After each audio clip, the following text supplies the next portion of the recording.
Ja, sier jeg hva det er. Ja, et eller annet. Du så ja. Ja, hej. Att så just en folk som har hjärta för Grönlandet. Det är stått lite och rörande att vara samman här och väcker så gott och det har poddat med någon Marion och fler folk kunde gester som kanske inte man inte kör så ofta ens. Och jag vet lägger ut vi har synja en klassiker av de sångerna som vi blir synja levande i Grönlandet som heter Ekamavara och vi inte alltid vi vet så väl akkurat vad vi synja men det det går så också gott men man då där ofta när så också man rönner lära akkurat och hade de Jesus sipa det Jesus i alltså så det Jesus ja Golgata det Golgata och så är och dessa tar det livet han det synden och han tar det ända synden dessa så är det det där är ser vi botten att det skulle gevas för att det som också som det är ju så dessa så gevas det ja och vi tar var det så senaste sommar och det är flera av oss som har varit här som sitter och Marion är här hon är väldigt för och vi får prata sin den här och det som då antingen syns vi. Vi tar inte häfter, vi har bara funnit bara några få häfter här. Ja, 2 vers.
Ja, har det. Jag senast lever så det är nog så det är alltid stort att få dränka synja och var dränka lära senast lever och ta sista kvällen så var dränken ordentligt.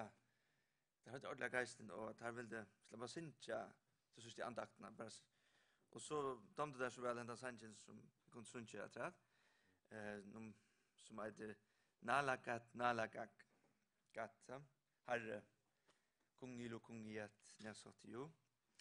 Och det är en låsanger. Han är i e-moll.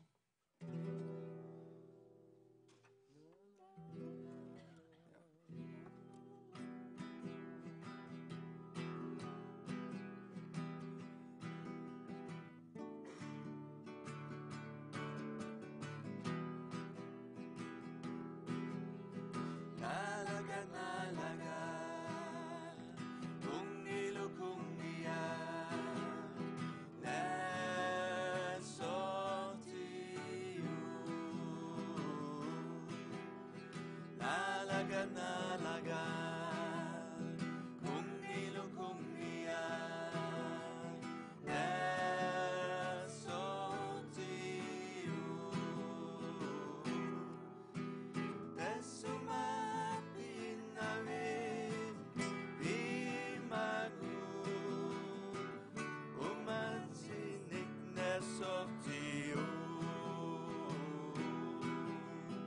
Hallelujah, hallelujah, hallelujah, hallelujah, hallelujah, hallelujah. Nalaga, nalaga, kungilo kungia, nesotiu.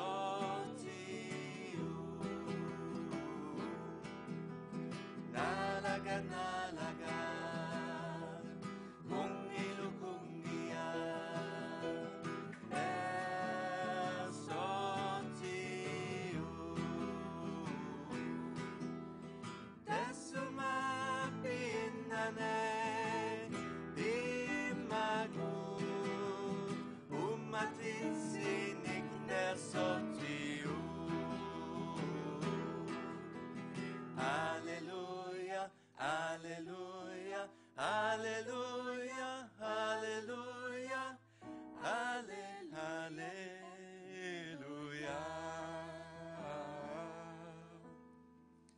Halleluja. Ja, takk for det.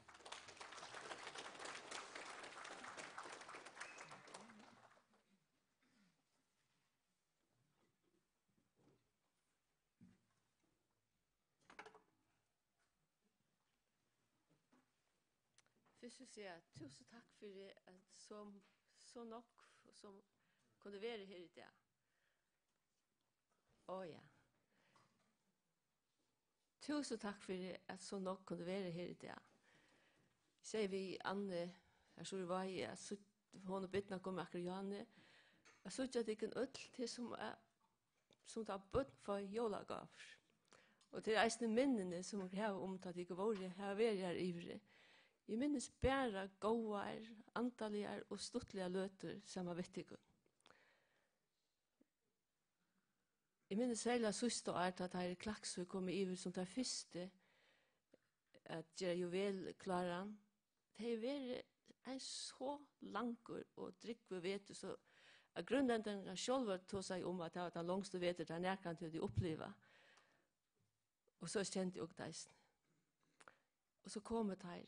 Vi så gånlige, og så arbeidssammer, og så sosialer, og så stuttlige, og antallige. Og så var alt godt etter. Og så jeg sier det.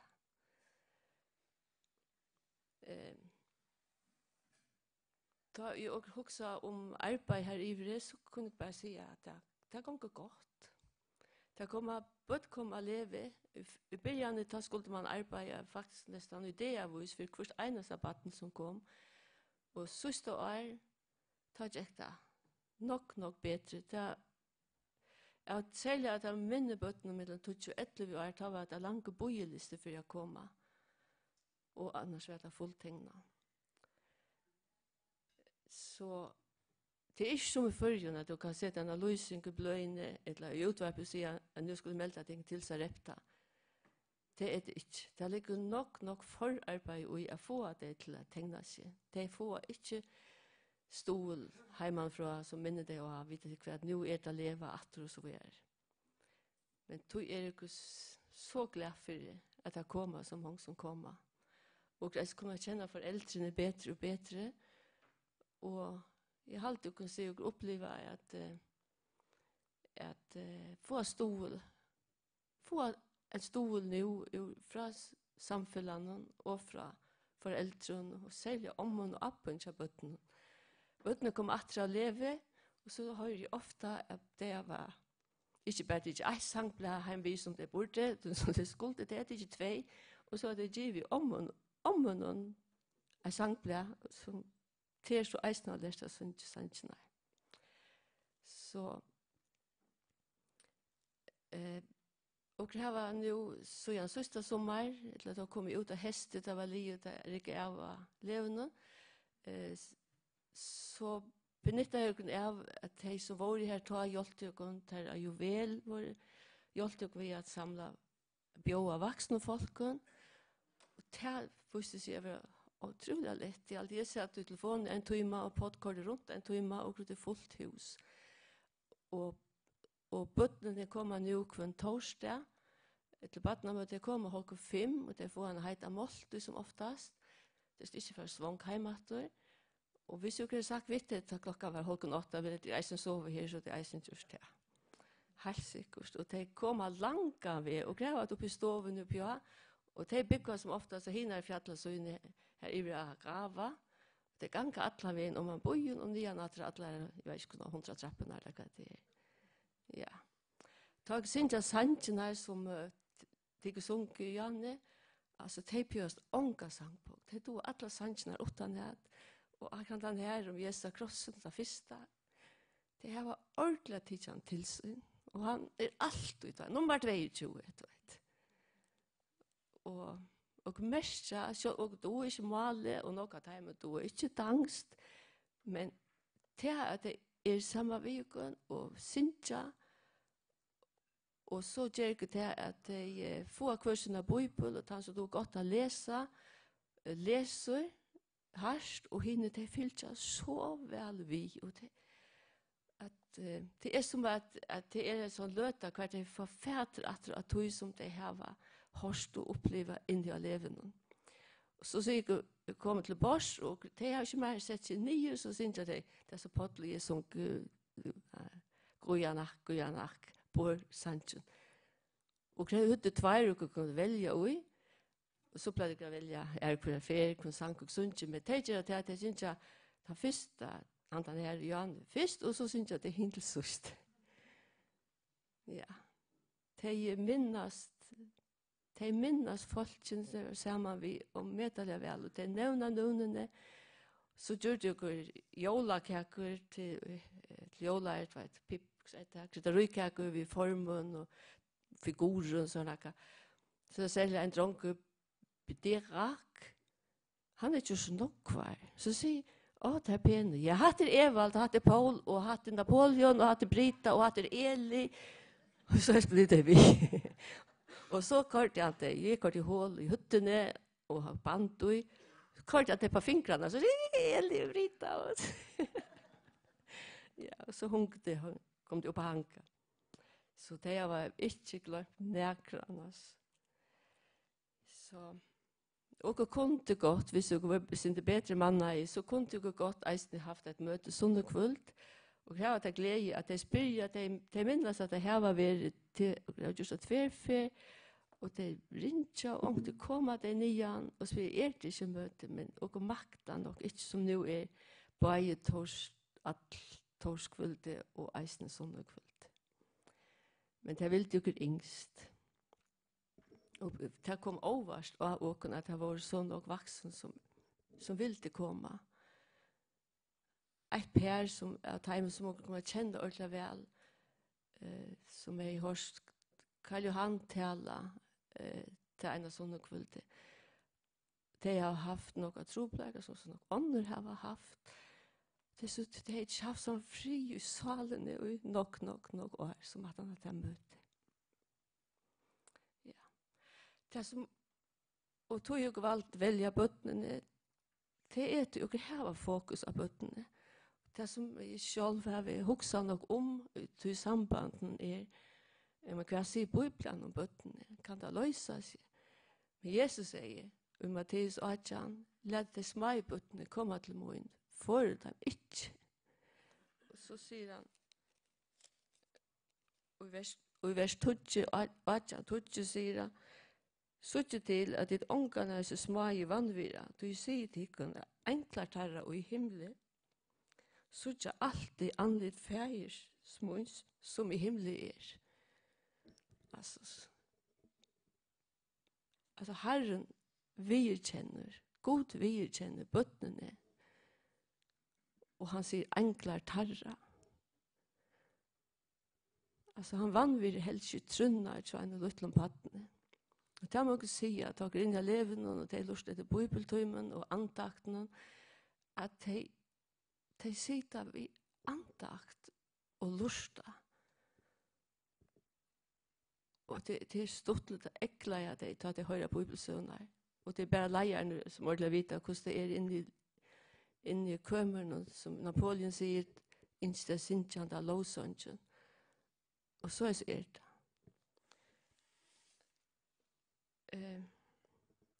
Og i Matteus 9, det er ikke vilje ferdigstikkere, det er ikke vilje ferdigstikkere at nekarhev som smage skal fortepast. Og så tar det nesten om ikke å være så smage som trygg var med til avstøyt. Altså, her vil ta seg om trunna til bøttene, og det er jo vi trygg av Herren Jesus Kristus. Er det å få av et liv, og det er trygg og reisende bøttene gjør.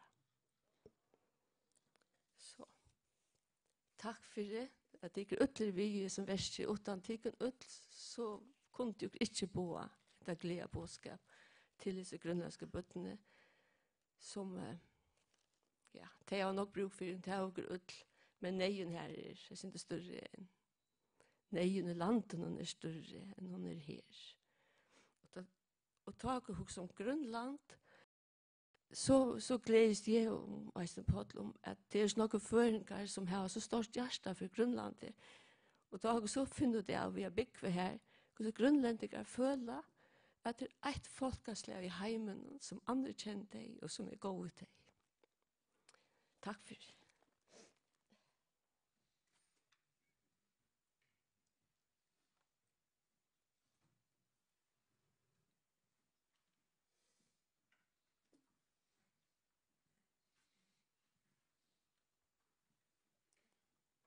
Ja, vi kører bare ut i alt, men vi må endelig føle deg frøyene. Få deg på i koppen etter, og ja, de må endelig føle deg frøyene, få deg på i koppen etter og få deg mer ete. Jeg kan tro hva synder at vi til, som Marion har nevnt. Vi selv har 4 elever, 2 for bøtten ur Kakottok, altså 9 til 11 år og 12 til 14. Og så er det en bygdeleva for bygder i grannalene. Og den 4. vikan er en familieleva. Det tror jeg først har vi ikke vel at lærerne som så at det vi skulle gjøre et arbeid for å få bøttene. Og sikkert av bygdene det er mindre strøy og vi tog i øysene. Men familieleva, det kikk seg aldri 2. til 1. år. Det kom ikke. Og det er slett ikke gira akkurat til den maten og hukse på at vi gjør som familie, men traska oss. Og nå i 2 år har familieleva vært, så at vi tar øyne på at han parten vi. Så løyer vi husene ut, ikke til øyne kvann, til øyne kvart, men til, vi kallar det sosialkristlige fellesskaper og tiltøk. Det har vi med annet vært i høyskolen, som er kommet da det begynner av skoleskai, at sammansjøa nærmengene. Det er vi øyne til 2-4 året.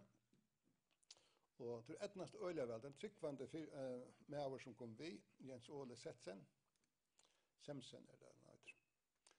Så vi har haft andakt og sangløter, og vi pleier å bruke kombinasjoner av sangheften som vi tar til levende. Og forresten til sangheftet, de har Norge unok, som vi får fra Hans og Daimon. Og så bruker vi det østene sangheft som jo vel 2 bruker til å ta sykla. Og ja, i sangen stender det at her hjemme at det sunker svarer 4 fer. Men her var det flere sanger som østene sunker 4 fer. Det urvalg er ikke så størst, men det var vel å synge. Så har vi østene lagt huset ut til et familiesenter. Det er en sosial dalt av kommunene som teker seg av imenskene sosiale trobeleikene. Det kan være alkoholtrobeleikere, det kan være kranna. Hvert de kommer vi sånne startsfølge, og det er på samme måte at så har vi antaktene. Og tar vi ofte vil så at jeg vil virkende pedeller og steg for døy.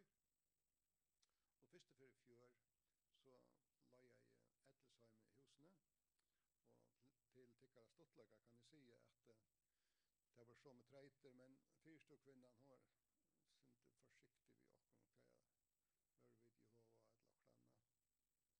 Så då det kom till det nu skulle vi ha så gå i antakt så säger hon jag må göra och din köchen och så att ta färre bara in. Och jag sa gott att hon är stor intresse till det var ett landa. När vi hade saker antakt och det gamla det var glädje att jag ut att fortälja hur gott det är. Och då kom det här ordet till omvändelse. Till kvällt i efter då var det hon som ordnade fyra. Nu skulle vi ta antakt. Men jag säger att det tog att de känner inte till på en exakt. De känner inte till evangelisk kristendom och de vet inte kvar vi det är. Så det är allt som har byggts upp. Och det har stått lite att säga att det ätnar så väl. Och detta ger att året för runt och vi vill acceptera av familjen i Chatham som har varit. Det var gott. Vattnet kom efter och fortälja. Det har vi från skolaläraren till att fortälja i skolan att jag omkring var i Disneyland och i Paris. Men det var nästa åtlärare i Nimrjelik. Jag hade det varit. Och så att vi hade inte den modbräcka som det var att börja vid.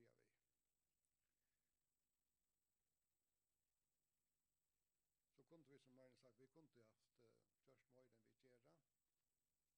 Men som Marin plejer säga om badnamötet, det som är en badnafallste ena för vikerna. Och det vi gör en näckbursjord att de får äta och här var det gott och hyggligt. Och det ser ut att allt kan gå väl. Men själv sagt att vi kan fortälja om levna, det är inte veckna okkom. Det är veckna tyckon som har varit här. Det är ofta att de kommer, spyrja, nämna namn i okkom. Och här är allt namn vi nämnt till imsatoyer av imskon. Att de förbinda tyckon vi levnar. Men de suttja okkom. Men i allt det de suttja tyckon ui okkom. Og tog øya tid touchen og øysen. Men så må vi øysen få langer etter. Hvor gjør det møvlet? Det er nek som gjør det møvlet for åkken av levner som han det komme iver. Og vi imson sløvun av stole, velvilt av så mange økjen, begge til det kommer til bytjehusene, til halta vi lykka, til baten, og så kommer det til det praktiske her, som Marius Sørensen for en rundt og börjar vi ta finker vi till dömes bollagsaffärs men vi gör det frikadellerna själva men nu blir allt stockt här vi får det bara i en frystebox över och vi får rastan fisk vi får fläk och den sista grönen av dövra stammen i tjocken det är det som vi kallar för kolfräkik det är en kick som Johan se finns ångstan nu med alla fyra och alla dövrarna komma härifrån. Och vi tar gaskan för och tar det inte väl att bäcka så att det har varit koner till dem ser skälta fyra som har gjort det och i fjör var det i Sore att de bäckar var bollar och kaka och så har det till att en dag i maj månad folk kommer att börja möta i Betel och anslappa in för bollen och kakor. Jag kan inte vara full. Så att jag vet inte chatta av det här samkommen här till Astöjt. Och här var så mycket näck för att jag förstod att ju väl två jag finns ju på sig och resten för Västerrepta. Men vi hade nocka bollen. Inte för näck. Kanske ösla vid. Så Marion har funnit på ett patent att ha en fyrläster om vad det är sunt och vad det utrottar folk äta. Och så lät det sig nöja vid att få en bolla men bukvittlan hon ska vara råbrej. Av öron kunde jag nämnt att Mjölkafälla bonamanna har varit öliga böna samt med åtråkon og vi da finner mjölk og mjölkautdrotter i 2 år, og en for så nek, vi kom dyra sneia, og jeg måtte be å si at dette måtte ikke gjøre etter. Så at vi finner så nek, vi tatt ikke møvlaga for at bruka det, men så sendte jeg bare heltene når til hans, og de bruker det her når, og så bør vi det ut til folk som helt var trøndkjent.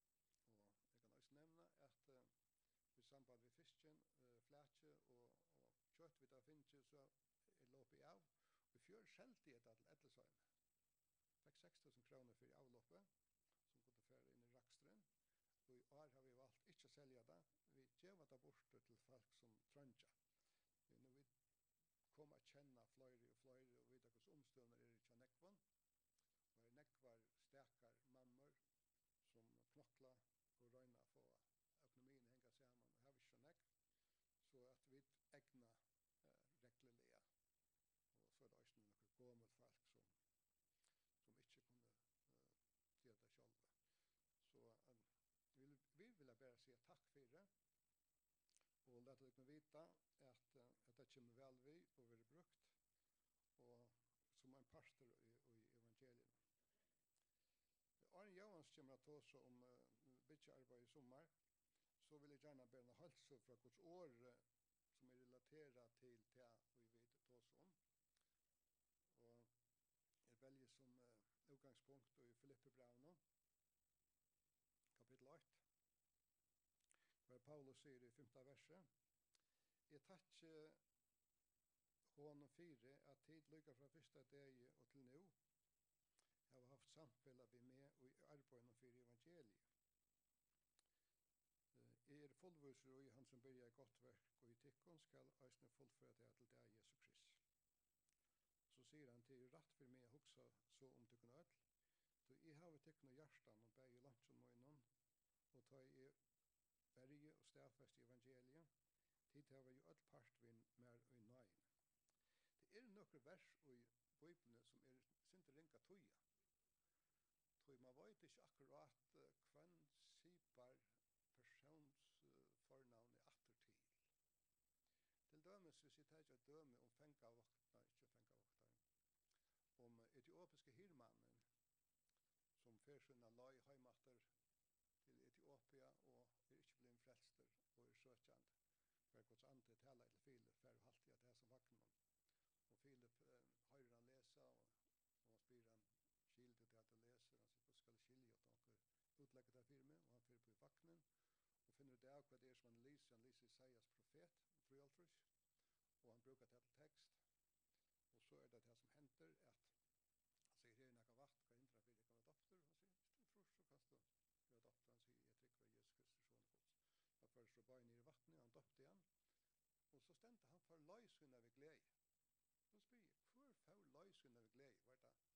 Var det hirmære, som bæg åtte frelse og glede, og løttensens glede? Eller var det Filip som førte til hus, som var glad om at jeg akta i andans tilskåndelse? Og det kan sikkert nok si på at det var. Bare har vi glede til det før. Da finnes det også et annet døme i 17.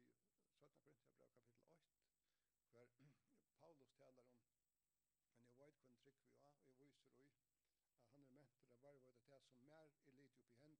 Hvis jeg leser enskere omsetninger, så sier som jeg har lite hånd opp i henter. Det bare ikke øvelt at stender først. Det kan leses alternativt, man vet ikke. Så amplified version, en ensk utgave, og han sier det som mer lite opp i henter, og som jeg har lite hånd opp i henter. Det er ikke bæg. Så det sier Anna er for sier rett. Et annet sort tilfelle, det her, hvor Paulus sier at jeg lykker fra første dag, har tid til å samfelle vi med og i arbeidet for evangeliet. Til tid som jeg har samfelle vi med, som Marion og jeg kan si, til tid som jeg har samfelle vi også. Så sier han, til rett for meg også så om tykkene ødel, for jeg har tykkene hjertan, at det skulle kunne steg, tid har med i hjertan.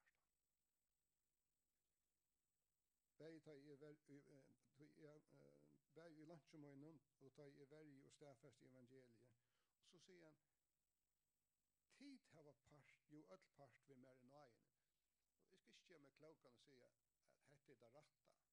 Men det kunde tekst fra vers 6 at hin maten at tutta og på mulig å være en rattare at tid hava med og hjertan. Det halda vi at vi kunne si om tikkum. Og de som sitter her, men så er sånne andre som ikke er vi en løt som hesa, som er forberedere og som stola. Og vi er bare kommet etter å si takk for at tid gjør det. Og si vi hadde ikke kunnet gjøre det for 8. I behøver ikke. Det er så nek som vi slett ikke kunne. Men vi kunne ikke være forbøn for 8. Det er mulig akkurat sjuker omstående som er den beste stolen, hvis vi kan si det så, som mulig søndjaliggjende, jeg vet ikke. Det kan være til den beste stolen i øy, som byr for dere kvønte. Så at, jeg vil bare si at Marin, vil jeg si dere? Ja, jeg skal nevne oss, ja. Og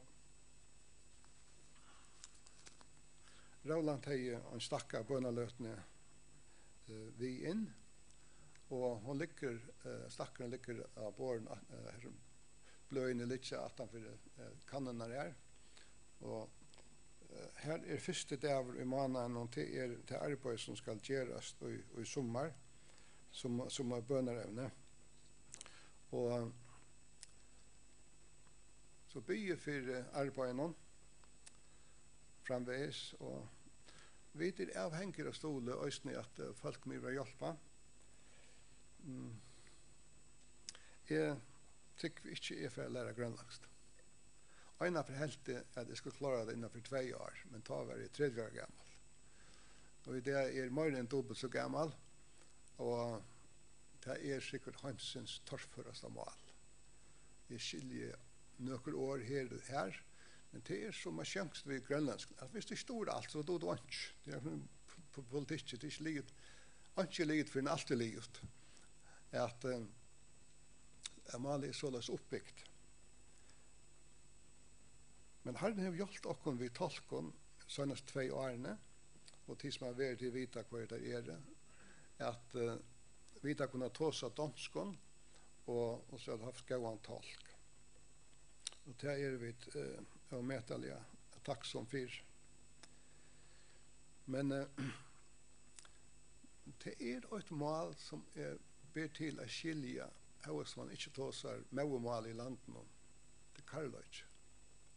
Og det har vi sagt ved det som kan hjelpe, at bøten do ikke angst. Så vi røyner til oss angst, men det skiljer det ikke. Det er løyte og ganske akkurs i det syndemøyre enn noen andre. Men å skilje ødel til et stykke ut. Og jeg fortalte ångstene at en dag var jeg som motfattelen, og jeg skulle jo begynne å kjøpe brei. Og da jeg kom inn til bakeren, og kom en dronker til meg, og han teket var som lærer av meg.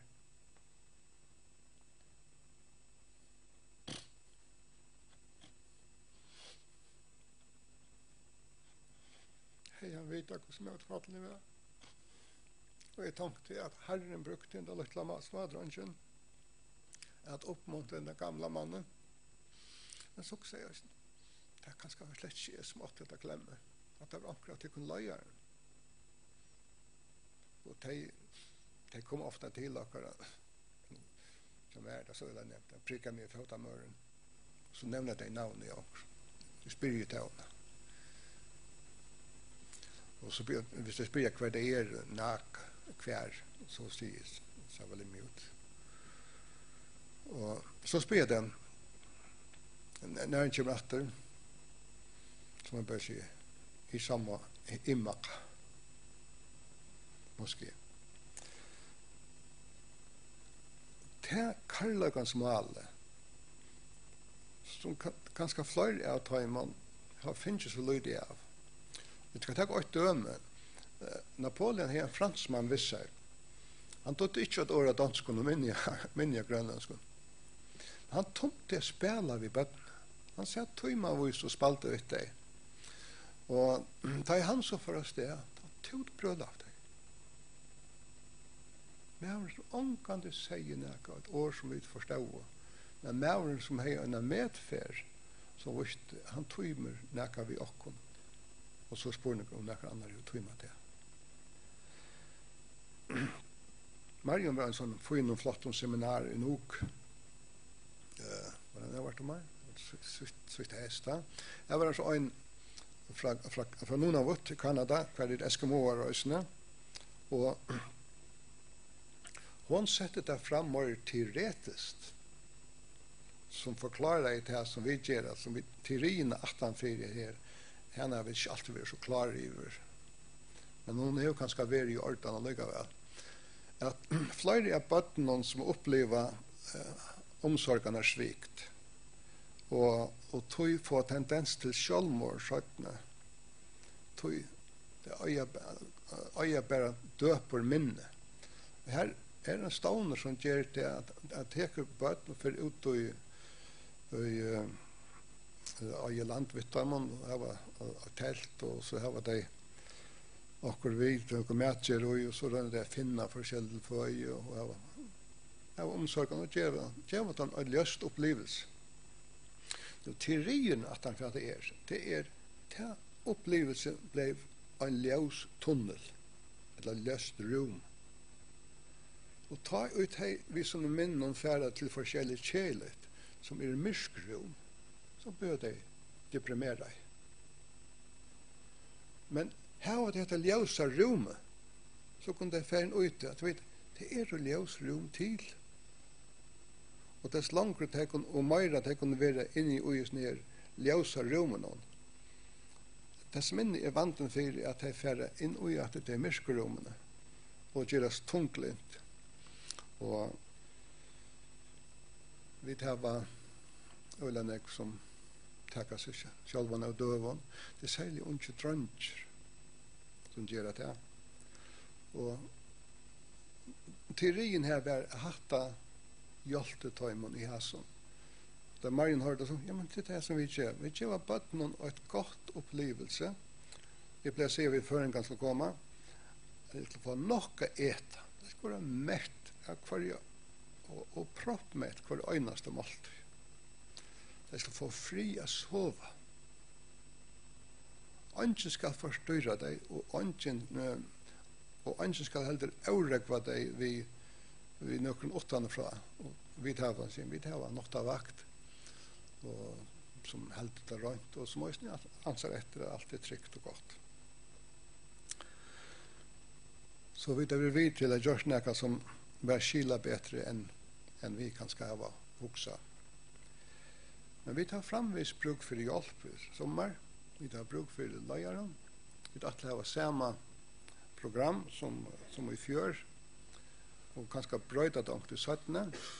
Men en balt ble ikke opp nå, ikke til å bestemme det, men jeg kan si hva det halter om det. Det er at vi börjar en vecka 17 vi pleier. Vi pleier å begynne først i juni, og vi skifter høstet, og det er for at bøttene skal være vekk i vikskiften. Det kom inn høstet, for ut til torsdag. Så i hvordan opplever det et vikskifte hver ikke alkohol og ikke lovfri. Men vi tok som det, og årsøkken for at vi tok som det, det tog at vi har gjørt en mann som skulle bytte seg sovelånene, en av vik og eika, så at bytte togjen, og derfor Johan som kom inn av, og for å begynne vi ta et sandfrakt kommer iver vi sande og skjerve, og vi bytte tilfære. Og så det første vi er å få til nedanfra, og det land nedanfra, til man för de som känner det, att man nyrar en pram och pramar slämpas in och så må han tömast. Och där man får så mycket ner för att det blir en flaska och så typiskt. Och så gärna ta i sandfrakt färden så kan vi få budget till färd till haltare i samband med budget plus och allt.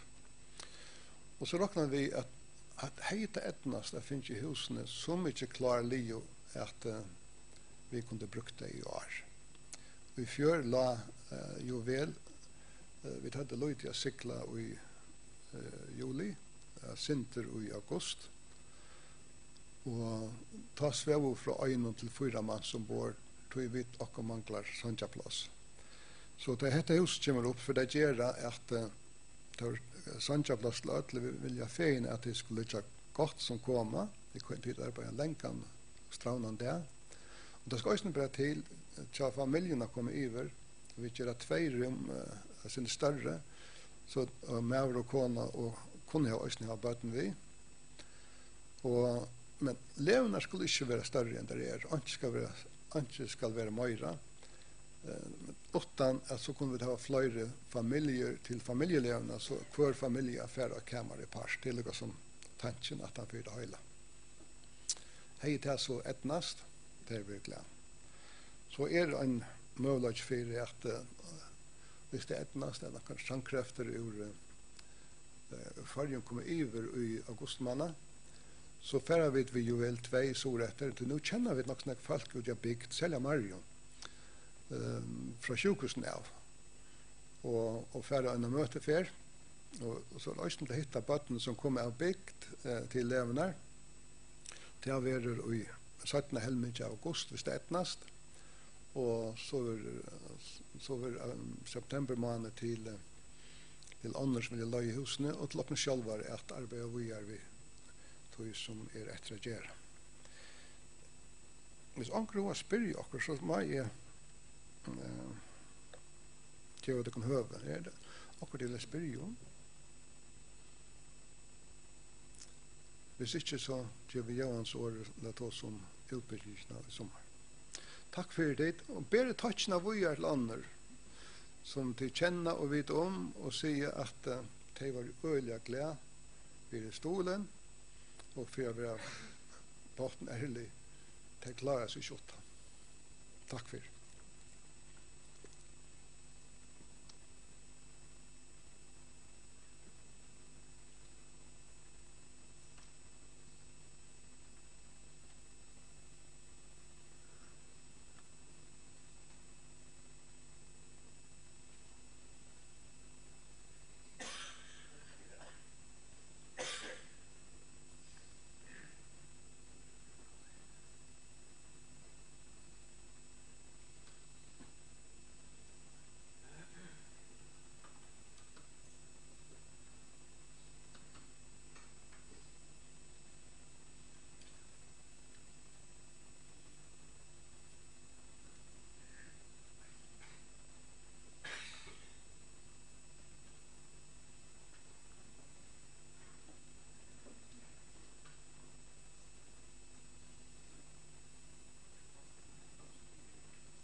Ja.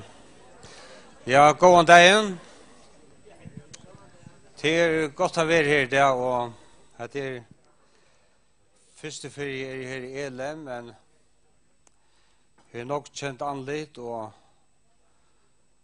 vi også om at her bandet som binder dere sammen, brødre og systrar, til ja, man må si at det må opplevas, og vi må si at det en stor glede å være vi, å kunne være vi i sånne arbeid i Grønlandet, og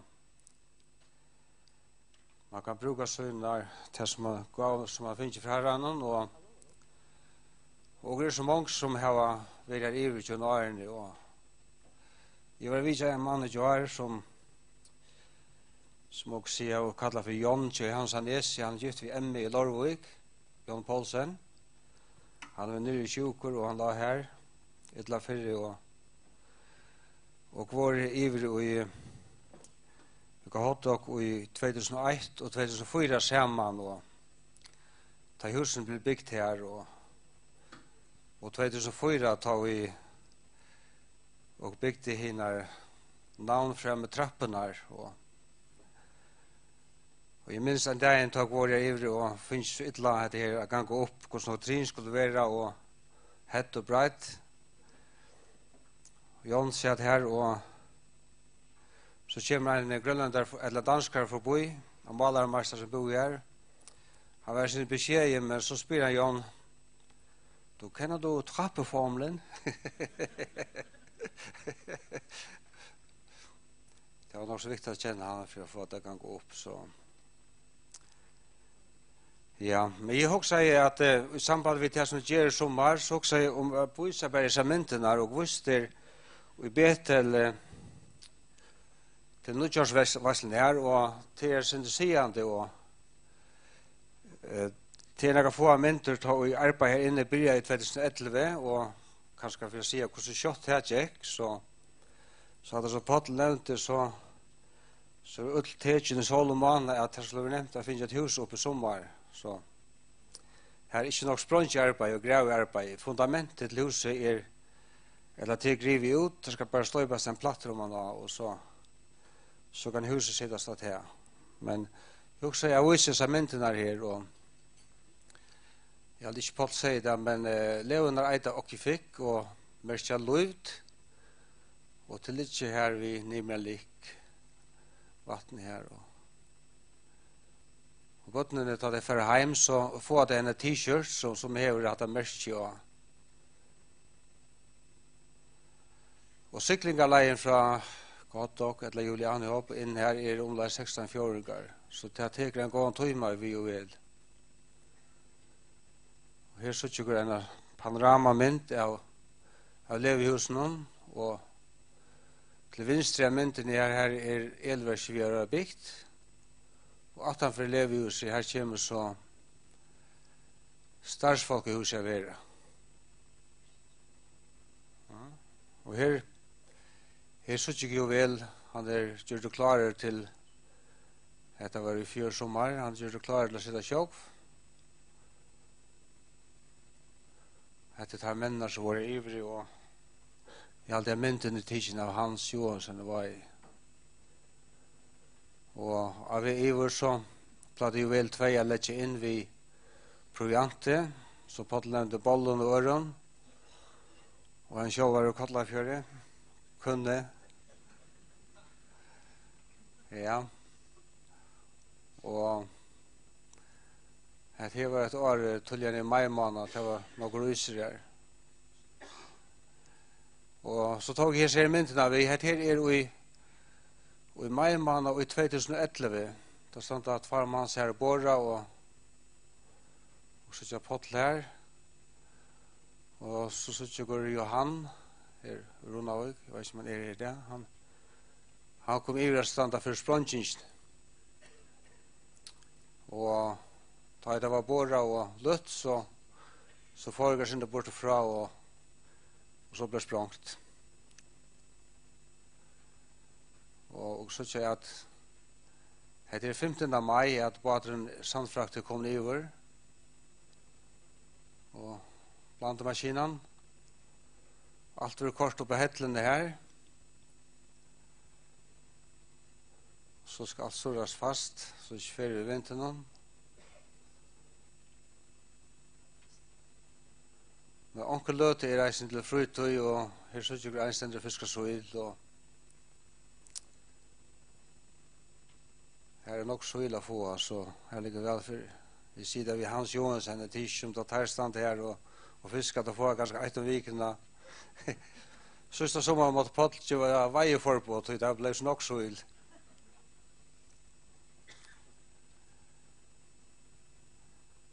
Her er grunn til å sette opp 14. juni i 2011. Og grunn til å stende li og støpt julemanna. Og så er en god mynd her. Marianne bækker vafler. Ja. Det ser så ikke ut. Men altså, og sier det bare, at Marianne bækker vafler og en flott mynd, en ørn for vi hitja, man kan ha male. Så er timperarbeid byrja. Så når smuer restar opp. Da byrja vi så leta bo her i de gamle bondehusen og nå. Her er noen kjente menn, Sølvesen der, jeg aldri han var kokkur av sin liv.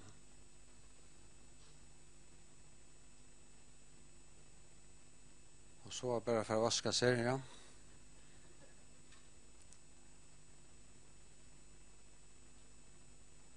Så julemanna, siste julemann, så stand husen reist. Så det må man si at arbeidet er ikke kjøtt.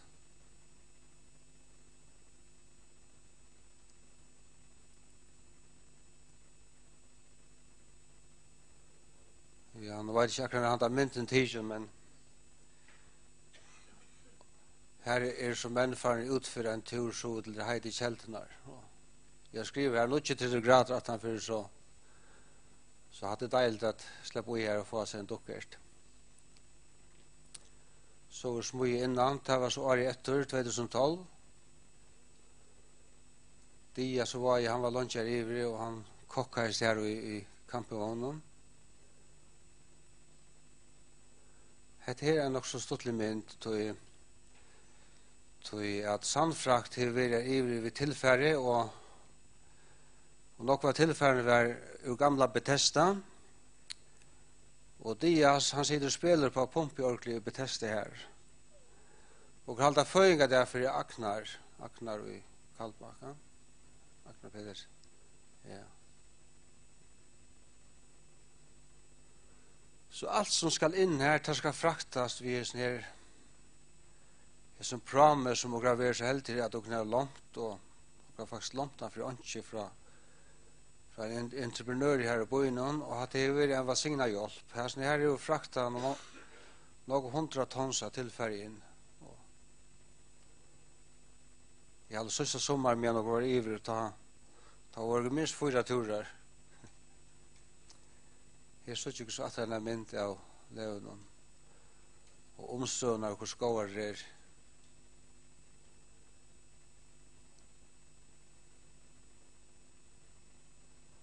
Det er flyttet jenter her. Jeg så ikke går stående, jeg mynte stående, og her som jeg etter. Køkeren vi tvær med gasskåføren, og til åkla praktisk har det byttet syndre opp, så at det ikke alltid er avhengigt av likstetet. Skulle nå generatoren færre, så kan man alltid få hita og få gjort seg med ved gasset. Og dette er en talva som bøttene har til at kappast om sti, og en gesta bok, og så er det verset som Marianne sier, som ikke stod Sintja, som det Sintja senast, og hatt det Sintja fyrst. Men hit er det noe før som sikning og ødel og gava, sendt fra himmelig. Og en morgen og tar en neitaflokker utenfor og påra ut.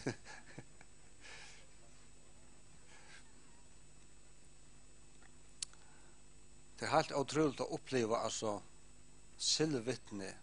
Alltså man vet inte vad vänder ner och vad vänder upp, hur stilt det är. Kvar ändar chockvurn här, det är inte så tjocka.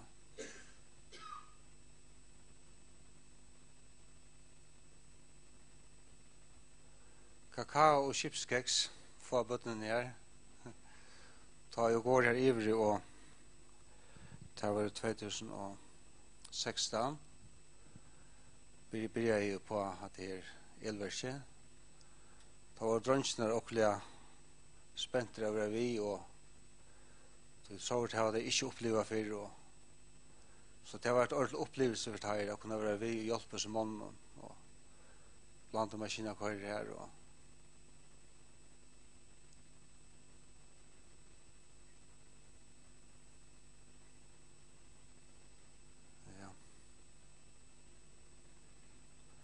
det tröstar sig också gott. Här är kärlighet.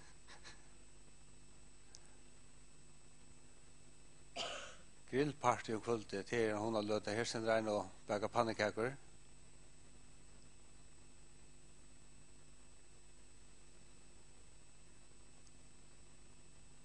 En flott mynd.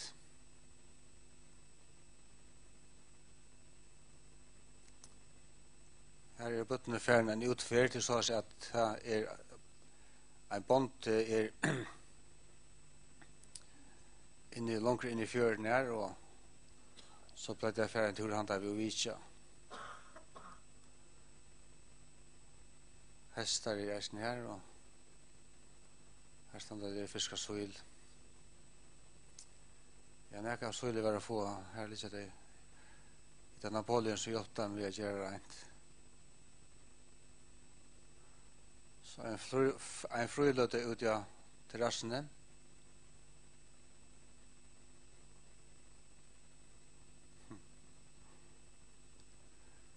Ja, alldeles kappa heter det sista kvällte till. Ja, här så tycker så drönsen som sitter till bibeltum i salen. Gentlarna hinner med. Och här är det Napoleon som synker vid hem. Och så var det just det synte på sig ut i avslutningen var. Det sista kvällte. Här är det serie att han som är tolker och här skulle de spela över sjönvarsvärst.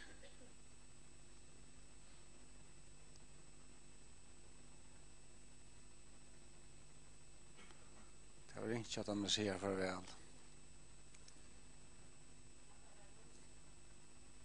Ja, jag orsakar. Ja, skulle. Ja. Här är några ästringar som säger farväl. Vi kunde Johannes. Ja, här så jag Terje och Motti, det var fjör. Jag skriver här kommer mjölken och gasser, så det är det mesta som jag har i åldern. Och det är så huset som har gravat byggt till elverk och ett garage eller bilhus. Och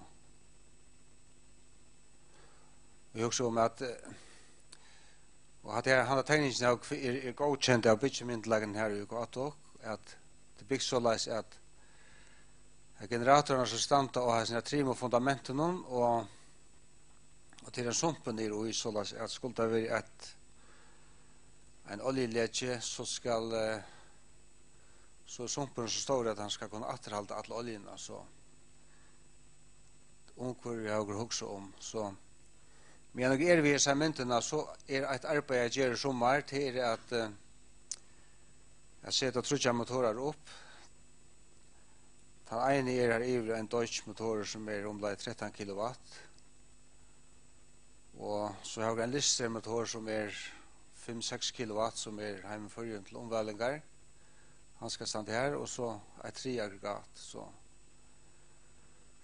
så är det väl försöjna i 3 aggregat må man ha att det kan alltid hända också vid det ena så och att det här ska göras rikas till i sommar och en oljetanke sättas upp och utstött göras så ska det grävas en kabel från elverken och till levehuset och en kabel till personalhus. Vi så ju också arbeta i sommar och så läser det ut huset här, ja. Och så tar ju granna men stortlagar och Arne Fore här är från och i juni, jag tog för 21 juni. Jag skriver här spärgen sätter i 21 juni 2016 för stadsfolkhusen. Och jag ser ju att Terja, Nilsen att förare, han gräver lysen djupare.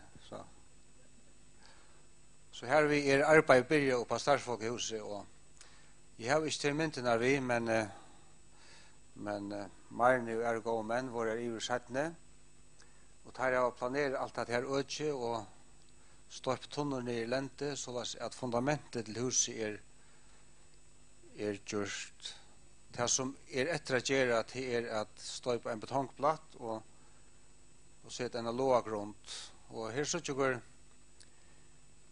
tycker tegningen i vår öke det blå är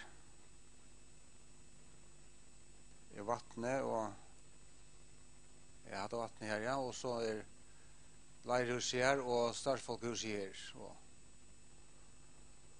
och elverket passar inte ordentligt att det ligger här i nu så och här så tycker jag upprunalig tegningen av personalhuset som det ständer här danskon till att det är Selmar som är tegnet här och här är bruna tegningen, ja. Men och har brötta syndrom på tegningen och till som Potts säger för att det har möjligheter för att ha större familjelever. Så har vi gjort det så att och kunna se att det är en pickalud lejlighet i kursen ända. Här är inte nog plats, men att här borde inte och så har vi 4 kömmer och om också det 2 eller 3 eller 4 sänker in i kvart till inte bestämma, men här kunna kurser är nog folk sova i stadsfolkhusen och som man söker så har lägenheter väs och vask och bruse men kömmen är felax om väs och bruse och så kan vi se att arbeid skal så gjøres, jo det skal for det første så ta i sandfrakt kommer iver, så må folk være ivrig at jeg kommer ut til tilfellet til at og vant til at sandfrakt vil fullast av og det skal ta kjøtt ur noen og få kjøtt nærfra og om man har passet det til flow og fjøre så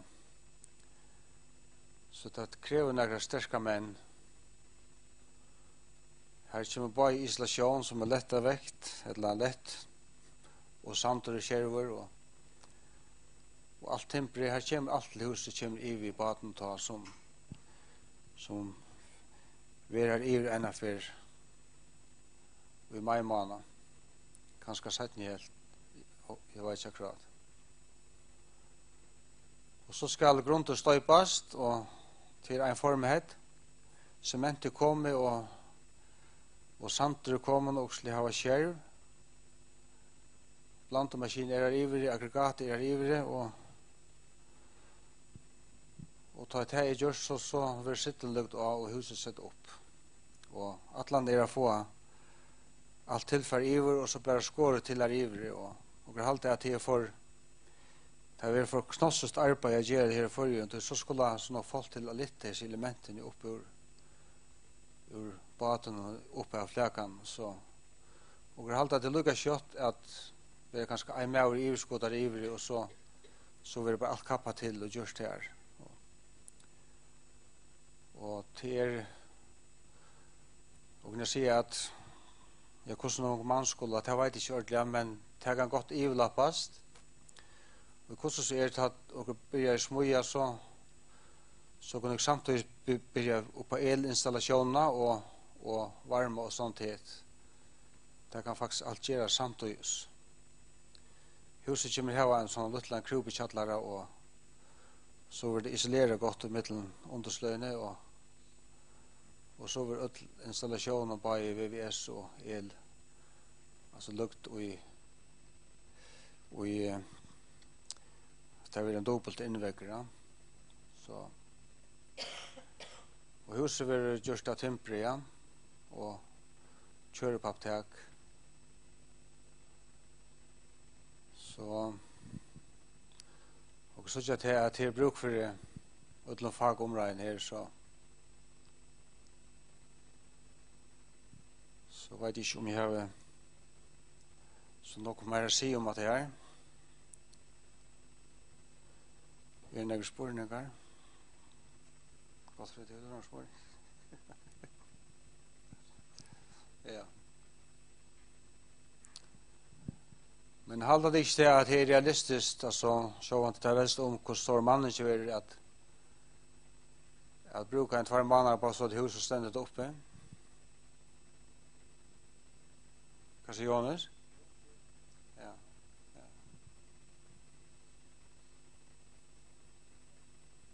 Ja.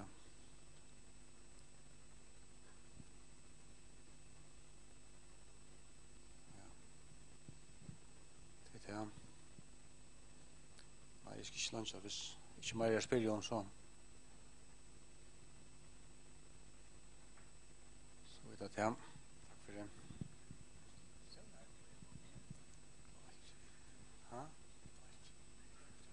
Klotjen? Nei, altså, jeg bruker at han vil en septangang som er. Så vil det bare grive om at det er godt 4 meter om man er. Det er ikke langt.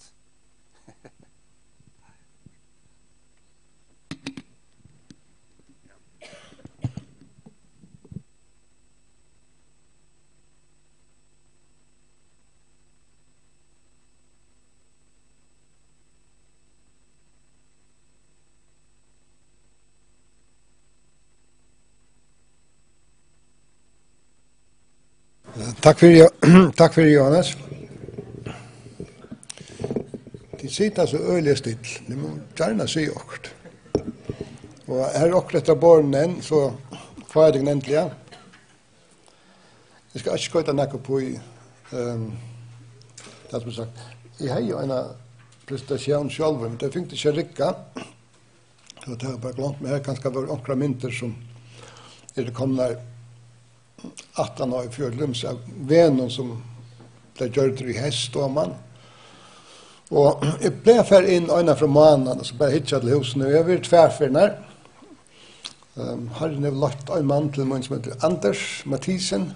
Han stjåre over Atlantet kommunale arbeid i Grønlands. Men han kan bare komme og lære det at han har en frøy. Og så må vekkere være godt. Da vi da bare brukt juveler, altså jollene. Juvel ligger annars for heim, men han vetra fra ingen, så vi tror ikke starte han opp. Men ta kan man færre i ødla vekkere, hvis man færre ved juvel. Men så Acho kommet atter, det var nødvendigvis han av særstykken omstående av flutje og bøynen, men han kommet atter, og han har egen virke, altså han har en rangersvirksomhet, og det skal vaskast at han har arbeidstøy kl. 4. Kvart tekker han nottarvakt og så har svevnet 2 timer. Og så vekker det godt, så kommer vi inn og blir affæra ta et løyser da med nødvendig tøtstøyna. Vi fer bare inn og hitja alt i Jordan, selv at det 11 over i været. Det jo banden kjørt 4,4. Og sånne han sier, jeg vet ikke gærne. Jeg hadde ikke sånne over samme interesse som papen og så. Og her til alt, altså ånden gjør seg inn åkna, og vi sparet for vever og vind, det gjør noe skeia. Her kommer nemlig en øyland vinter og man av innland noen, det høver estan. Her stender bare vel til. Så at jeg sier løsene om baken jo vel, og det stod det lenge til at vi sikkert inne i en brøyting, vi sikling i Grønlands. Baten har silt bare til å dekke egnar utrøsler i akkurat år, spea til økonomien vid husene. Men her får en brøyting fram til at det er størst fela kommet å virke i kan godt og det diskoline. Jeg hadde tatt en skjei på at det visser, så der har lagt seg atlan flottning. Så vi ikke nekve etter til okkara. Men allikevel så vi byttende langt og nu, eller det var tullige hest om at sikla nekra turer via kostmånene. Men det øyla godt å ha sin egna båt, og vi kunne flyta bøttene, og til, han godkjenter, men det øyla dårst å ha p-life. Og det han skal ha høvesøyn hvert år. Så at det er øyla godt at herren lagt omkring mann til at tidsi seg av vi lykehalt av juvel. Og det nekka som en radiobunni og godt for det har gjort i mange år, men tar blitt gamle nå. Og mangler omkring menn og torra sted.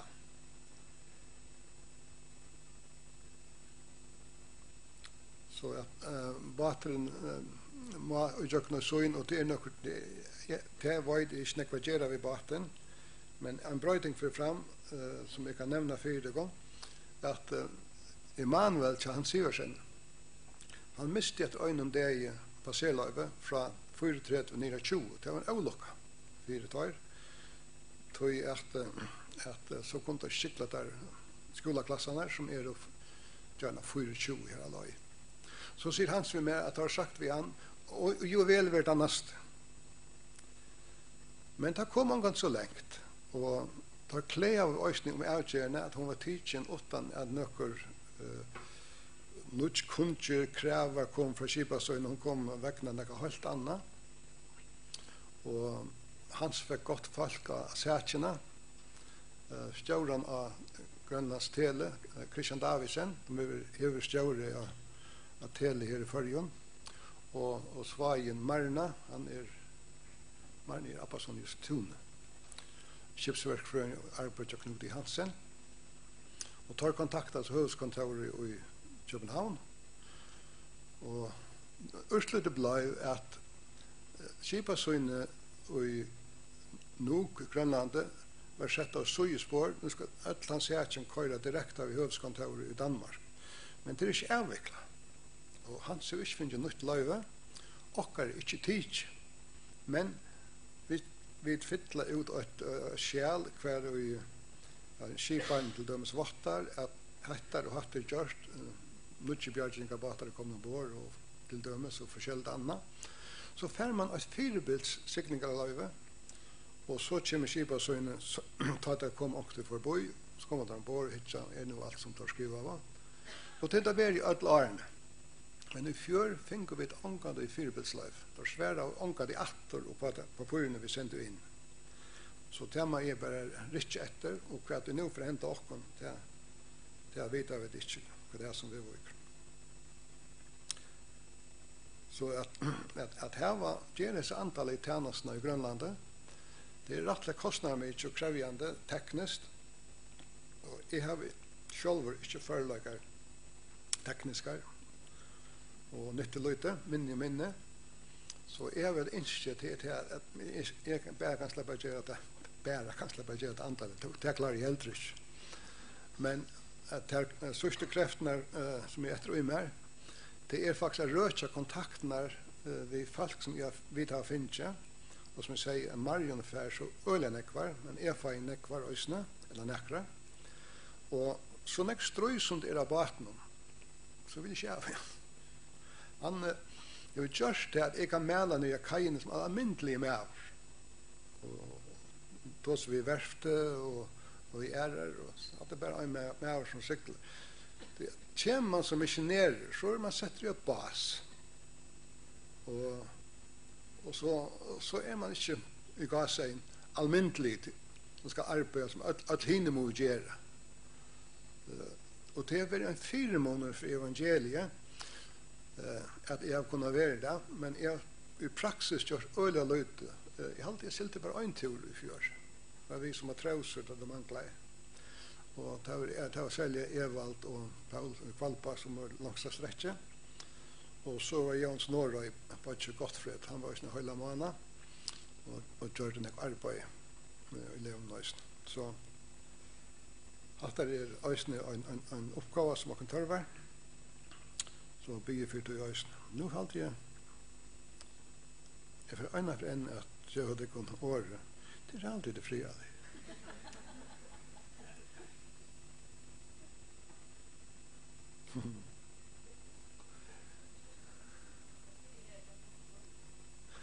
Ja. Ja, jeg vet om akkurat her ivre. Han får året opp til han ivre, det vet jeg. Han ikke nevnt og han ikke glemt.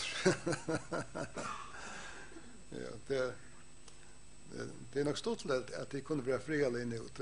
Da det her ivre, da har jeg ikke mannet mal for det. Og det er øyelig stort litt å arbeide på hver annan, på en pena måte, og drilla synter, punter, og raster, allt i en gauan anda, og raster og gauer, og alt det der, så blir mer enn snedet å sitte så pura stiller og fytter akkurat nå. Ja, folk begynner å fære, og ikke får lov å fære, nå lyder ut av 17. parsten. En øyne for hjertelige takk, og vi kommer å prate med noen begge om levende og om disse praktiske oppgavene. Så. Jeg følte bare som Paul kom på her i Grønland, øyne skjolten av Paulus stender og mangler år, men øyne for han tåser om Guds gave. Det er derfor mer som han finner ikke år, han sier bare, gode vil takk for å sigelige gave, han sier. Nekka så som jeg takker til nå, Grønland. For en liten spurninger. Du nevnte om menneskene og at vi har vært av stenen her ivre. Det har vi avhørst hørsbæren når vi får setninger om hva en leiklot til hever at vi har vært og jeg gjør et nytt arbeid i de grønlandske mentene.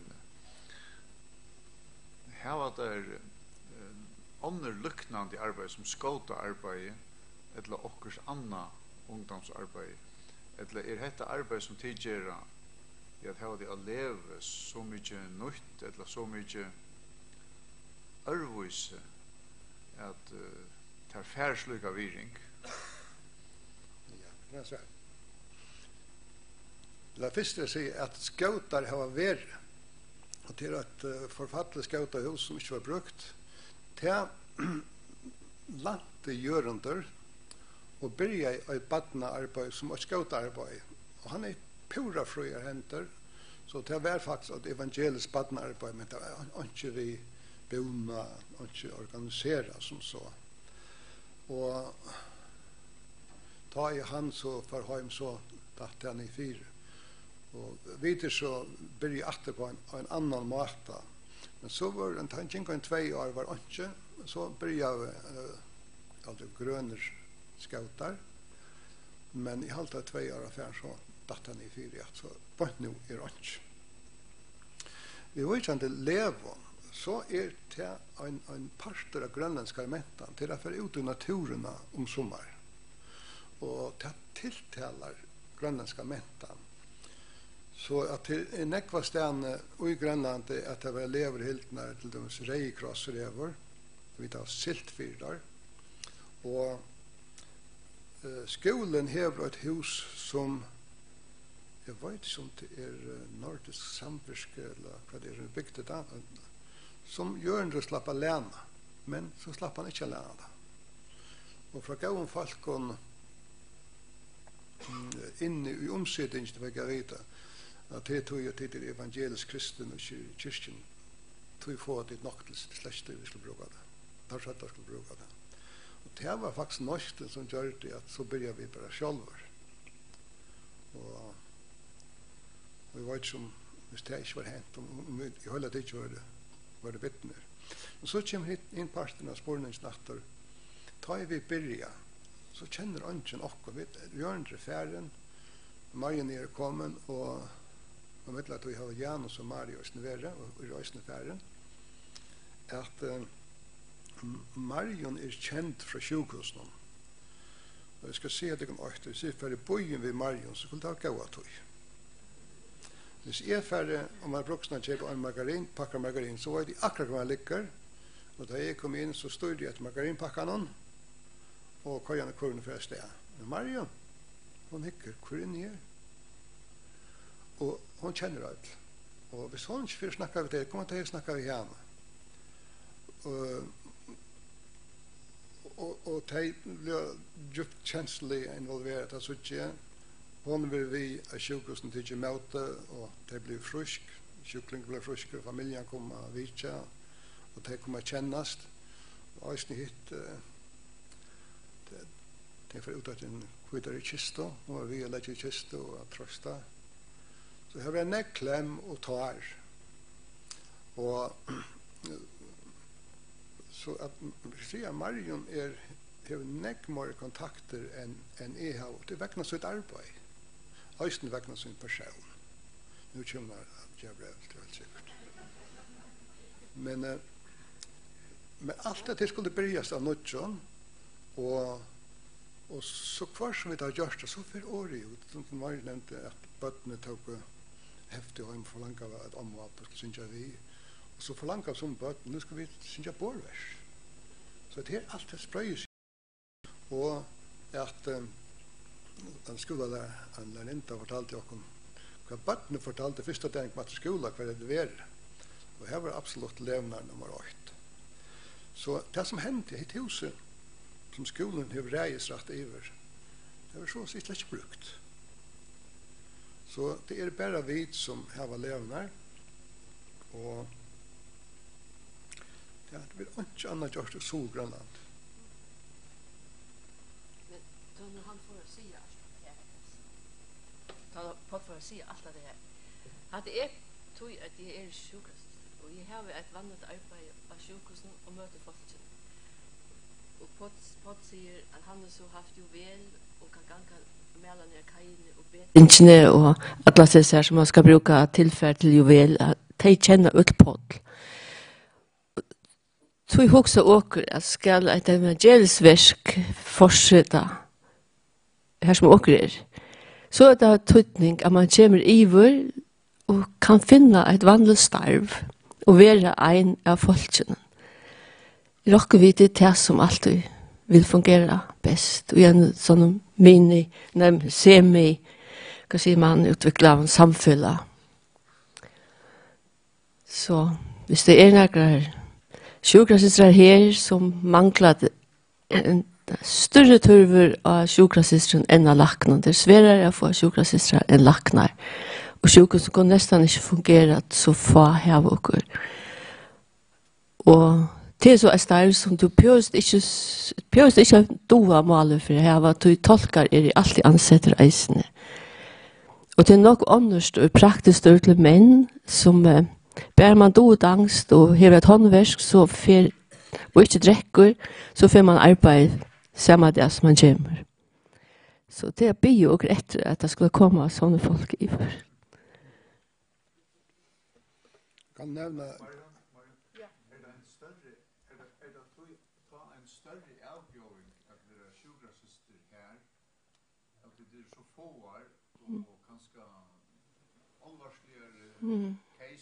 Ja.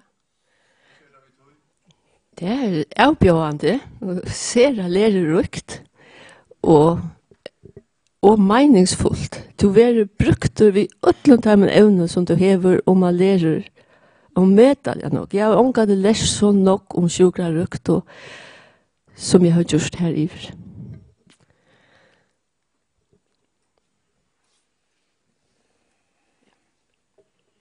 Ja, jeg kom til at borgmesteren den firven til akkurat skift at hun kom forbi en dag og spurte er det tid som rekker seg levende her i Skia?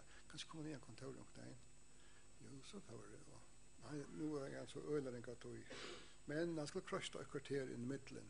Nei, det var han som er bjau. Altså. Vi var så. Vi sa til flere timer. Han slette på alle avtalen til 8 år. Og han vil bare si takk for det arbeidet som vi gjør. Og nå det atter vit. Og så måtte vi atter si, ja, men det ikke vit. Det sånn ikke folk attanfyrir som gjør det. Og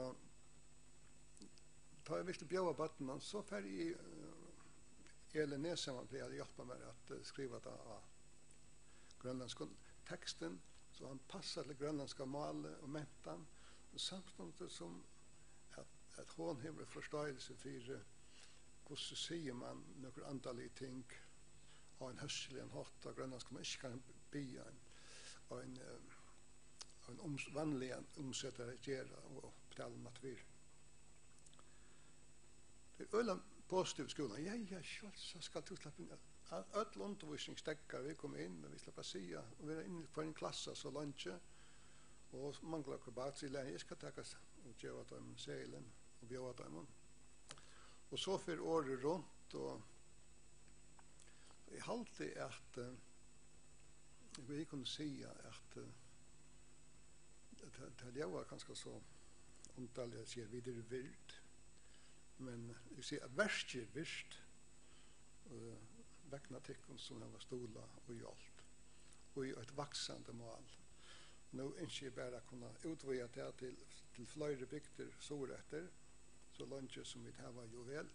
Selvsagt er det dårst, juvel brukes olje, en dyrre reka, men så langt som vi har han som ampo, så kunne vi flytta folk av bygd.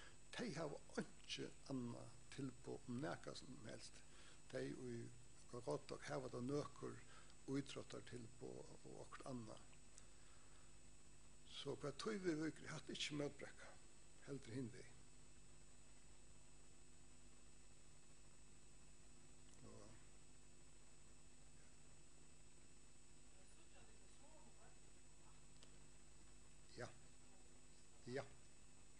Ja. Så kan jeg nevne at anker blir for gammel nå. Du vet det er første. Og her er nøkker som er fortsatt vi har kommet ut som hjelper her. Her er Sara, hun er 16 i morgenen. Olok er hun også 16. Olok er vi har skolen, men Sara er hjemme for student nå. Så det er hjelper til vi badnamøten som vi der. Sara er så øyla smegen. Men øyla velbegava, klok. Og hun kan bare tolka hvis det ikke er for nek inne, og hun er fortraulig ved de som er her. Men ofte når tolken stender fast, så hjelper hun tolken om vi anstek om setningen. Og en av standene vidt, så en annen jenta, hun er ved fyrstan i Malou, som er kommet på banen. Men angerønns. Og det er nekka som mangler i hele tid, det er jeg vet, eller mennene her svitja med kvinner røynas bedre. Så er det annet jeg kunne fortalt, men det var så født og mer sammen i råkken til vi ikke åkken til snurr. Jo, det er nok stått. Så kommer andre træt, selvsagt. Men var en snakk som har vært kvart år, ormar. Ja.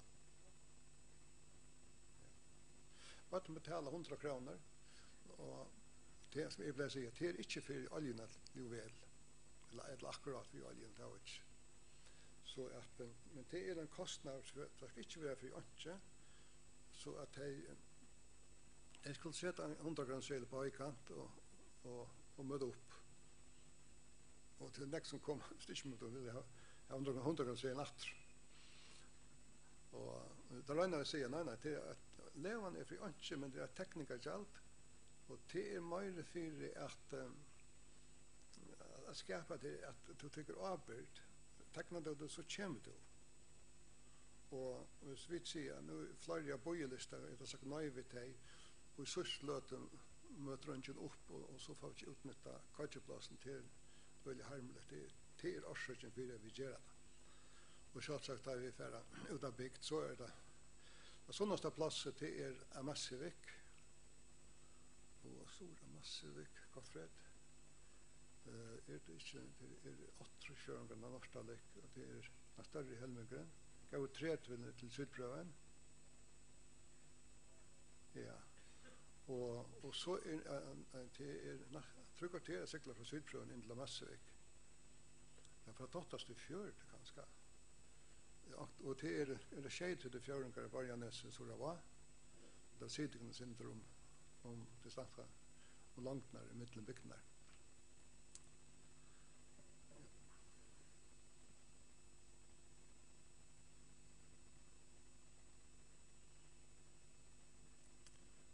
Nu kom Edvard.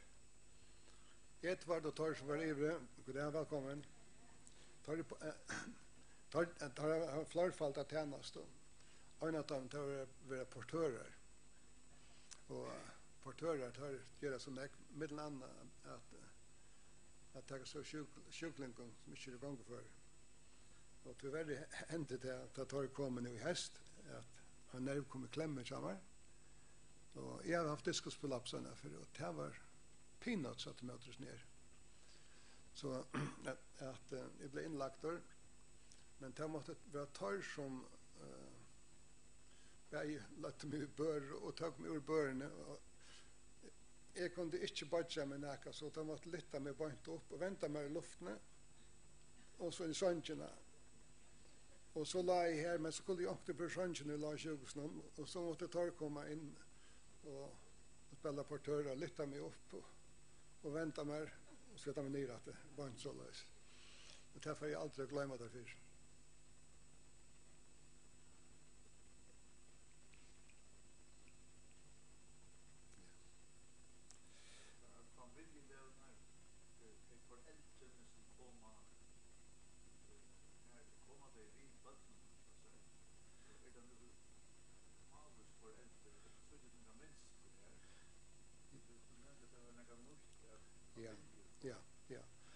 Altså, det hette det, nej, bøttene var vi fri, ja. Og så på det målet funnet jeg hadde til det som ikke så vel fungerende sosialt. Så vi drømte for bådskap, nei, det er til øyne og kvann, også til velfungerende familier, at det fremvis skulle være velfungerende. Og så satt vi det, amma og Appe var også velkommen vi.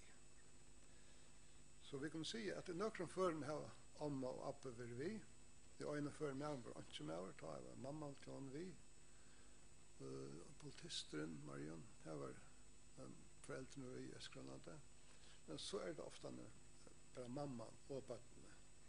Ja. Så det er blanda minster. Og jeg har sagt vidt at det er for å styrke familieløyv, familiesammenholdet, at jeg kan gjøre noe sammen. Og vi tar noe av samme last som Sarepta. Det er noen ting vi tar, matnabor og huset og høyt der, og vi tar bibeltøyman, og vi tar søvna.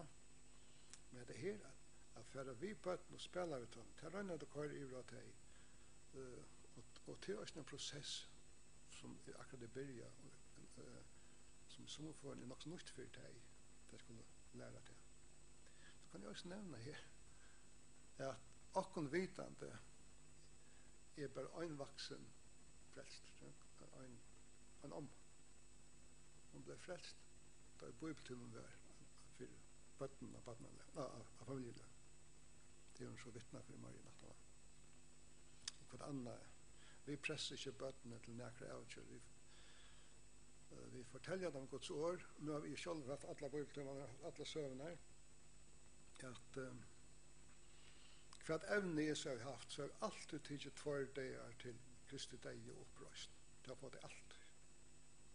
Men andre vil pressa over til nækre, og andre skal være, vi ga seg en baptist, altså. Men nevner det må de selv ta støv til. Hva det vil vi tog. Og det vil egle verden vi og skal man aldri være de arbeider vi vet noen at han ikke må presses til nækka. Og vi blir nekk for var som vi ikke gjør i samkommet som er hjemme. Det tog at det gjør at jeg er hjemme, og det skal vi også gjøre her. Og ta er bare å begynne at dappet, altså feil okkara, og så takker det under. Så på täto var det. Och det skulle det fortsätta vi. Att få en grönländska bibel som östen till juvel 2 bytte ut. Vi tar var nekvar. Vi ser hvis vi vill ha den. Vi bytte den inte direkt ut. Att det skulle komma efter den. Och det betyder en insats för att ta det så. Det är så kostnader vi inte bok som så att det är massa byter man inte ut som traktater. Och det är det glad för. Och nek läser han hemma. Eller nek flöjer rättare sagt. Tack för spurningarna.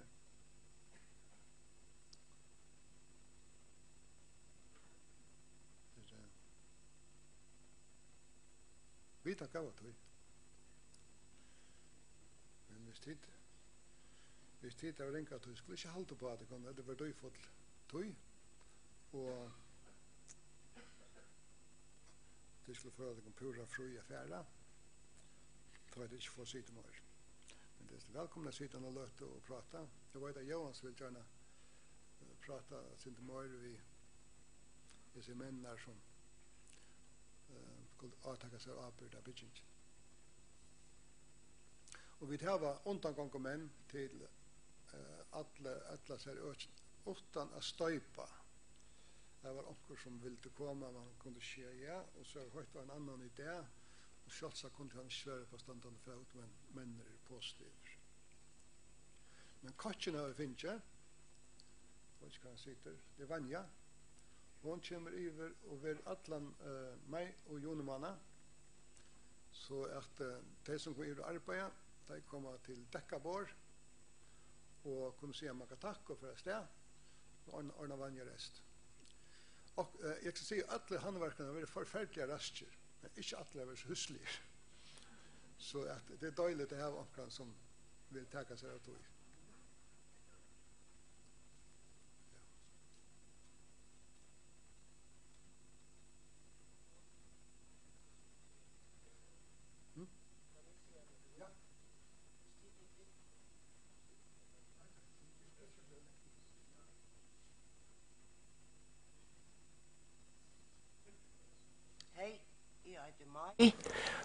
Han som ikke kjenner mer og gift vi godt til Norge.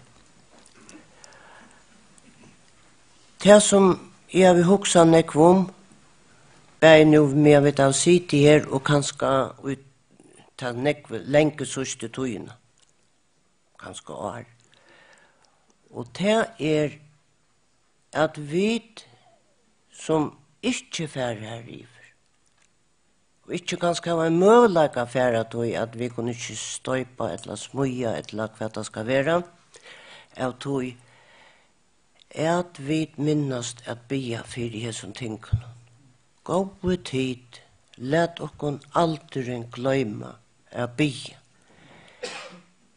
Fyrir herran i ötlese ting som Paul nevner, peanuts.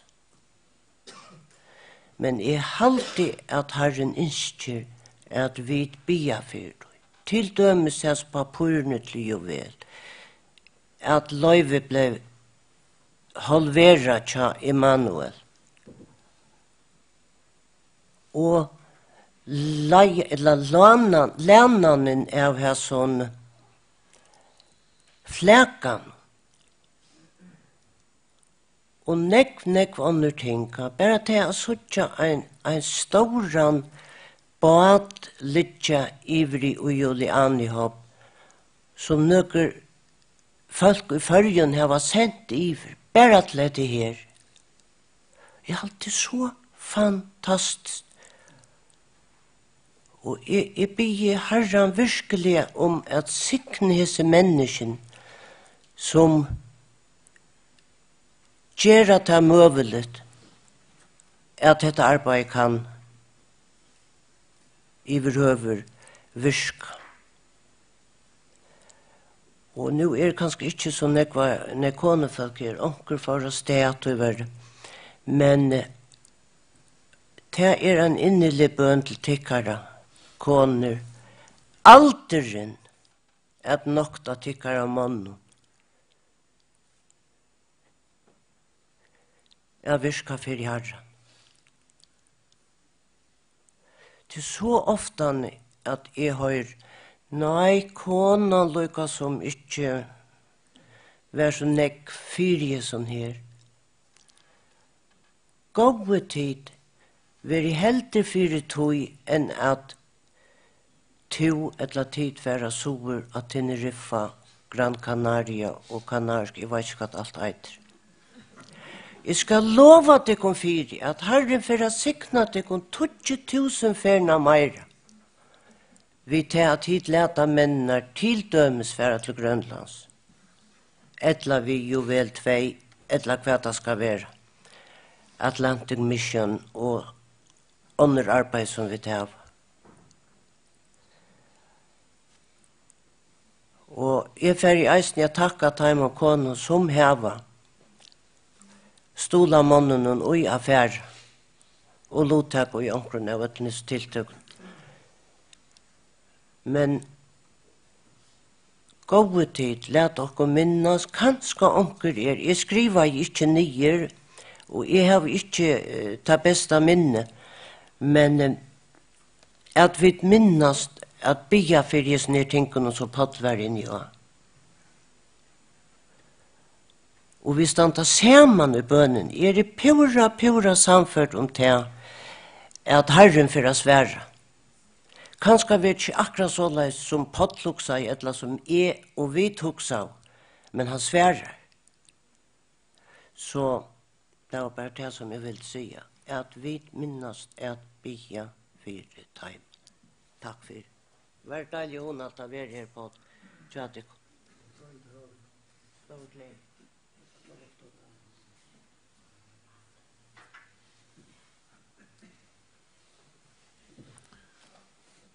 Takk for meg. For avhøytene. Det går ganske best til hjemme som gamle drenger, og en kakon i havet. Men jeg tar ikke for avhøytene. Meg. Jeg halte at jeg får takke Paul og Marion hjertelige for sekundene, og hjertelige som de da bor helsene fram vi. Og kunde vi sloppe at be en bøn for tikkumbauen, nå på en av veien. Torvald, kan du hjelpe meg? Vi be en bøn for Marion og Paul.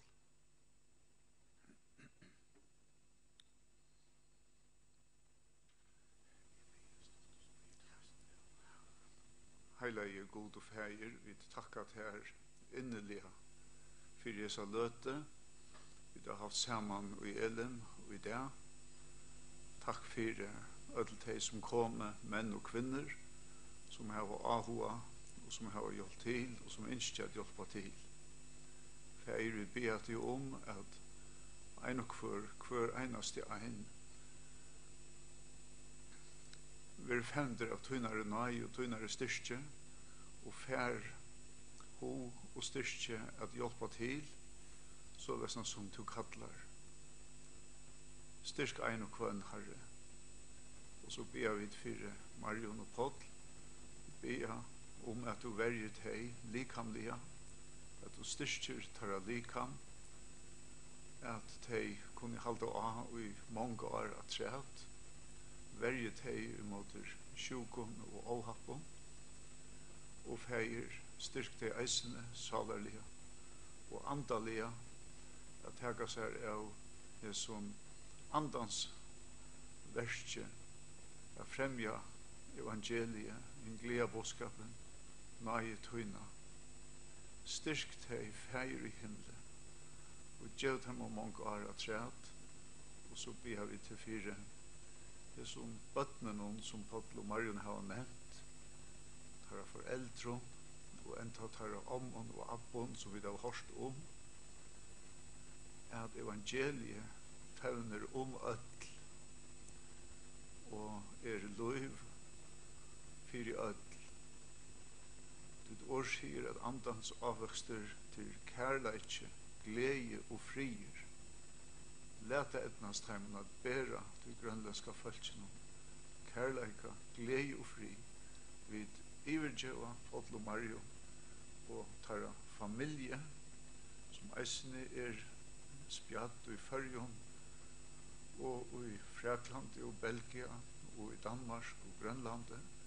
Signa tarra familie og styrk teg, gjør dem og gåa der medan teg jo heima.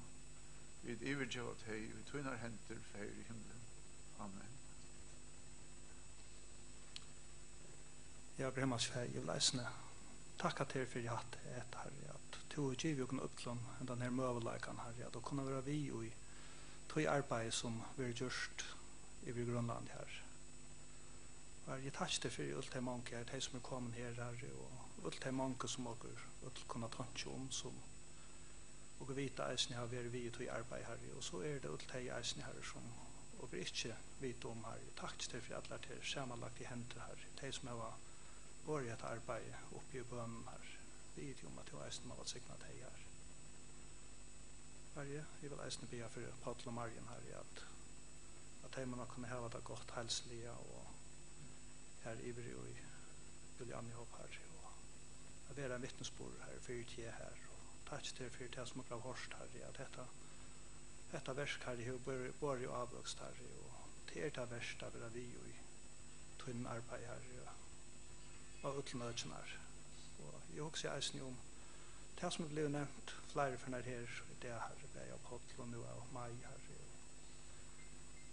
om ærasten i Grønland her, og at jeg brukte jo bønnerløtene nå eisne at vi nok at her han som blir en gammal og sjuker og orskar ikke så nok mer her, og han tørv som her eisne her, at man letja folk til hjertet her, til å være vi ut høy her, og arbeidene vi jo vel her, til eisen om å letja folk til hjertet til å være vi ut høy. Og be eisen for time som i Grønland, Miriam og Nils her, til man valgsikna teg og styrsta teg og i versen her her, og hjelp som her heima her, til ikke gløyma teg, først jo bønnen, eller stola teg, og atlant han hatt som åkne møvelt her, det vet jo.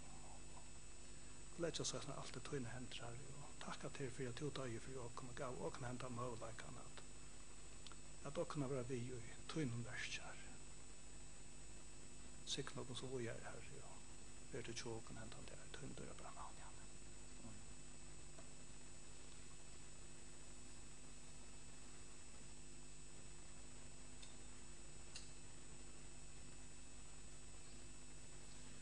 En ting som jeg er glad for, vi nevnte bøn, til bønnerløtene, og takk for det arbeidet som Roland, og at hinne i bønnerløtene gjøre, som ber aktuelle emne ut. Og det er pura farligt å nevne for nek folk og så hvert. Og det er som å trekke øyn fram om, og så glemmer man, og så glemte man akkurat den på kjørsta. Men nu var Torvald her oppe, og det første årene jeg river var Torvald, en av de berande kreftene, han fikk menn å komme over, og tar kom og før i heimen. Han ble verande etter og var flere tørn, så Torvald, takk for det. Nå er det avsaknet det siden det 60 årene. Det skal være velkommen etter. Det er ikke alt annet for alt. Så offisielt er dette livet nå, men det er velkommen å sitte, og vi tar ikke klare et i alt, og det er velkommen at både morgen.